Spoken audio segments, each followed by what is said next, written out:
Hello everyone, welcome back to my series on deck building. Today we're going to look at the side deck. Now, a lot of people don't even know what a side deck is and what it's for, so I'm going to explain that first. When you play in a tournament, or even on Dueling Network, there is an option to play 2 out of 3. Between matches, you have 15 cards that you can switch into your deck and take some cards out of your deck and put them in your side deck. So you could take out 3 cards and put 3 Effect Veilers in. Take out 6 cards, put 3 Effect Veiler, 3 Max C.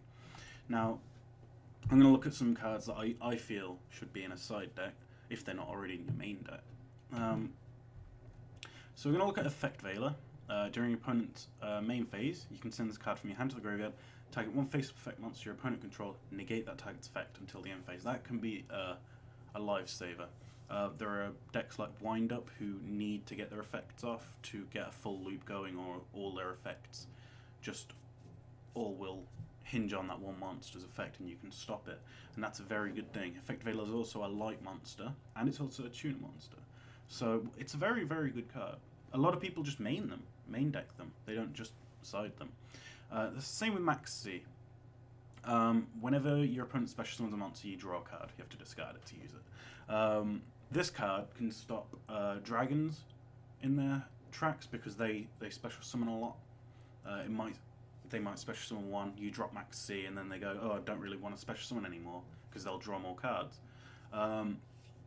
So I feel if you're not maining this, you should side them. Max C, the one problem with them in real life is its cost. If you look down in the corner here, it's pretty damn expensive, especially if you want 3. But, I mean, on Dueling Network, that doesn't make much difference. Mystical Space Typhoon. I generally run 2 or 3 in my main deck.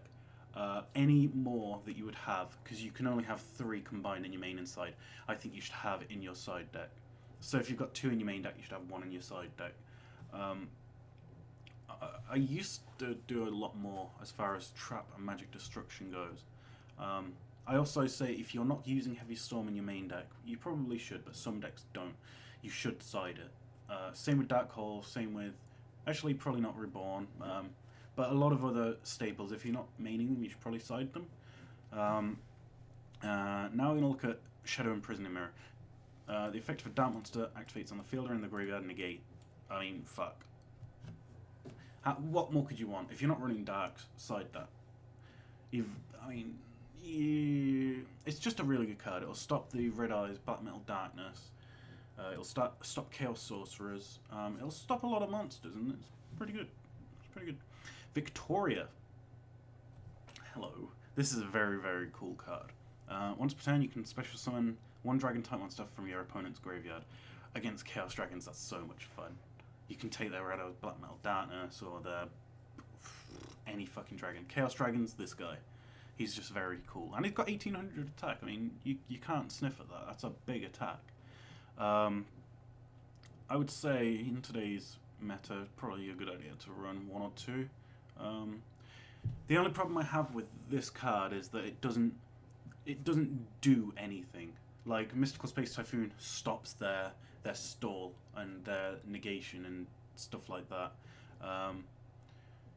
Effect Veiler stops an effect. Max C stops them from wanting to special summon. Victoria doesn't stop anything, but it can turn the tide of a duel.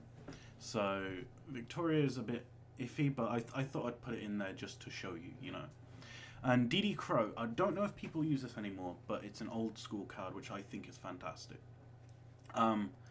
During either player's turn, you can discard this card from your hand to the graveyard, target 1 card in your opponent's graveyard and banish it.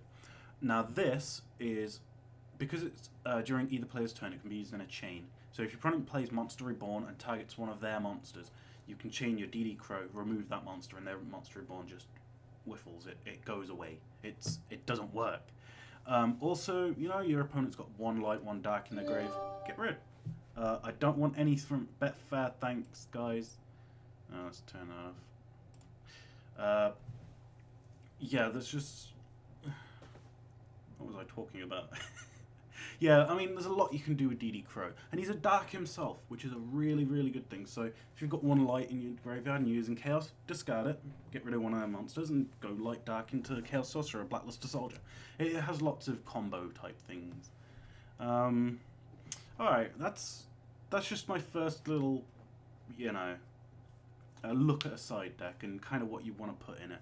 But you can put whatever you want. I mean, I used to, and Aaron used to, do a full 15 card side deck that was almost a different deck. Like, we'd run 15 burn cards. After the first game, switch into the burn, and your opponent won't have sided against it. And they've got all this stall that's going against them, and they're just taking life point damage. Ooh. I mean, there's lots of things you can do with a side deck, and that's one of the cool things about it. Alright, I'm going to leave this here because I don't want it to be going on too long with these bits because they're meant to be little snippet episodes. Alright, so I'll see you guys next time.